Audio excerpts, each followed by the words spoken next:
जय भीम नमो बुद्धाय साथियों। आज हम बात करने वाले हैं भारत रत्न बाबा साहब डॉक्टर भीमराव अंबेडकर द्वारा रचित उनके अंतिम ग्रंथ बुद्धा एंड हिज धम्मा के बारे में। बुद्धा और हिज धम्मा ये ग्रंथ उन्होंने उनके महापरिनिर्वाण 6 दिसंबर 1956 से पहले पूरा किया था। आखिर इस ग्रंथ को रचने के पीछे उनका उद्देश्य क्या था?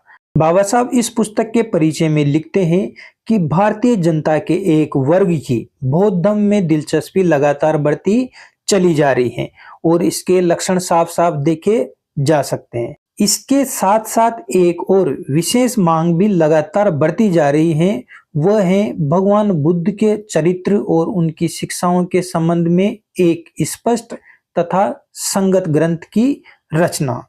किसी भी अबोध व्यक्ति के लिए, यानी जो व्यक्ति बौद्ध धर्म की शिक्षाओं से परिचित नहीं है, उसके लिए यह कार्य बहुत ही कठिन है कि वह भगवान बुद्ध के चरित्र और उनकी शिक्षाओं को एक ऐसे रूप में हमारे सामने पेश कर सकें जिनमें संपूर्णता हो, साथ ही साथ उनमें कोई असंगति न रहे।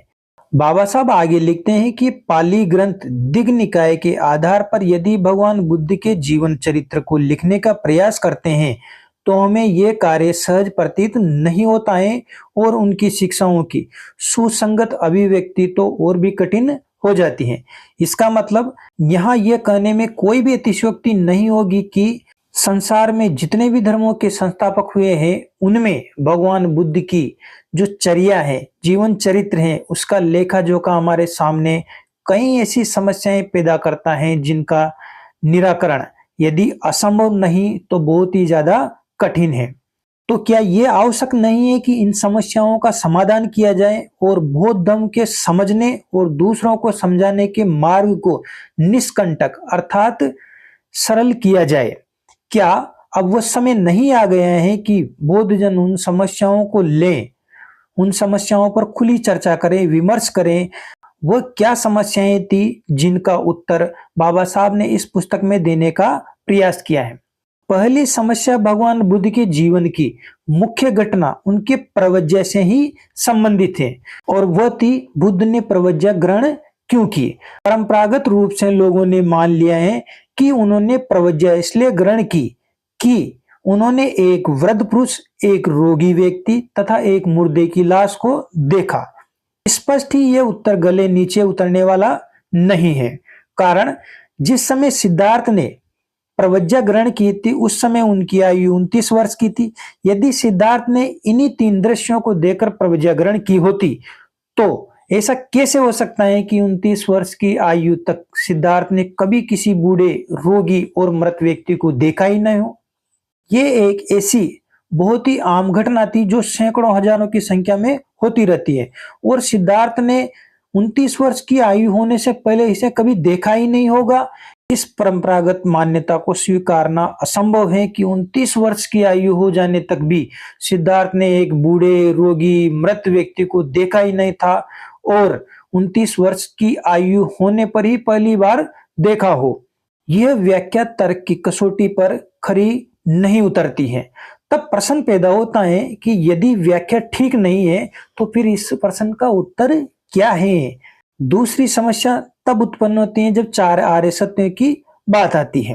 प्रथम सत्य है दुख आर्य सत्य है। तो क्या 4 आर्य सत्य भगवान बुद्ध की मूल शिक्षाओं में सम्मिलित होते हैं? ये सिद्धांत जैसे बुद्ध धर्म की जड़ पर ही कुठाराघात करता प्रतीत होता है। यदि जीवन ही दुख है, मरण भी दुख है, पुनरावृत्ति भी दुख है, तब तो सब कुछ समाप्त है। ना ही धर्म किसी व्यक्ति को इस संसार में सुखी बना सकता है और न ही कोई दर्शन।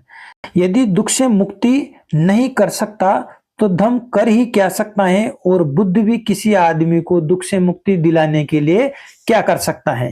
ये चारों आर्य सत्य जिनमें प्रथम आर्य सत्य ही दुख सत्य हैं, अबोधों द्वारा बौद्ध धर्म ग्रहण किए जाने के मार्ग में बड़ी बाधा है। ये उनके गले आसानी से नहीं उतरते। ऐसा लगता है कि ये सत्य मनुष्य को निराशावाद के गड्ढे में धकेल देते हैं। ये सत्य भगवान बुद्ध के धर्म को एक निराशावादी धर्म के रूप में उपस्थित करते हैं। अब ये प्रश्न उठता है कि क्या ये 4 आर्य सत्य भगवान बुद्ध की मूल शिक्षाएं हैं अथवा ये बाद के भिक्खुओं द्वारा किया गया आविष्कार है। एक तीसरी समस्या आत्मा, कर्म तथा पुनर्जन्म के सिद्धांत को लेकर है। भगवान बुद्ध ने आत्मा के अस्तित्व को नकारा है, लेकिन साथ ही कहा है कि उन्होंने कर्म तथा पुनर्जन्म के सिद्धांत का समर्थन भी किया है। ऐसी स्थिति में प्रश्न पैदा हो सकता है, यदि आत्मा ही नहीं तो कर्म कैसा, आत्मा ही नहीं तो पुनर्जन्म कैसा? ये सचमुच टेढ़े प्रश्न है। भगवान बुद्ध ने कर्म तथा पुनर्जन्म शब्दों का प्रयोग किन विशेष अर्थों में किया है? क्या भगवान बुद्ध ने इन शब्दों का किसी विशेष अर्थों में प्रयोग किया है जो उन अर्थों से सर्वथा भिन्न थे जिन अर्थों में भगवान बुद्ध के समकालीन ब्राह्मण यानी ज्ञानी व्यक्ति इन शब्दों का प्रयोग करते थे? यदि हाँ, तो वह अर्थ भेद क्या थे, अथवा उन्हीं अर्थों में इन शब्दों का प्रयोग किया जिन अर्थों में ब्राह्मण जन यानी ज्ञानी व्यक्ति इनका प्रयोग करते थे? यदि हाँ, तो क्या आत्मा के अस्तित्व के अस्वीकार करने तथा कर्म और पुनर्जन्म के सिद्धांत को मान्य करने में भयानक असंगति नहीं है? एक चौथी समस्या भिक्खु को लेकर है। भगवान बुद्ध ने किस उद्देश्य से भिक्खु संघ की स्थापना की? क्या उनका उद्देश्य केवल और केवल एक आदर्श मनुष्य का निर्माण मात्र था, या फिर उनका उद्देश्य आदर्श समाज सेवकों की रचना था जो इन सहायक के मित्र, मार्गदर्शक और दार्शनिक एक साथ हो? यह एक बहुत महत्वपूर्ण प्रश्न है। इस पर बौद्ध धर्म का भविष्य निर्भर करता है। यदि एक भिक्खु संपूर्ण मनुष्य मात्र यानी साधारण मनुष्य मात्र बना रहेगा तो उसका धर्म प्रचार कार्य में कोई उपयोग नहीं होगा, क्योंकि वह एक साधारण मनुष्य होने के बावजूद एक स्वार्थी इंसान भी बना रहेगा। दूसरी ओर यदि वह समाज सेवक भी है तो उस स्थिति में उस व्यक्ति से बौद्ध धर्म भी कुछ आशा रख सकता है। इस प्रश्न पर गंभीरता पूर्वक विचार किया ही जाना चाहिए, सैद्धांतिक संगति बैठाने के लिए ही नहीं, भावी बौद्ध धर्म के हित की दृष्टि से भी। बाबा साहब आगे लिखते हैं कि मैं समझता हूं कि मेरे द्वारा उठाए गए ये प्रश्न पाठकों को कुछ सोचने विचारने पर मजबूर करेंगे और वे भी यथा समय अपना मत जागरूकता से व्यक्त करेंगे ही।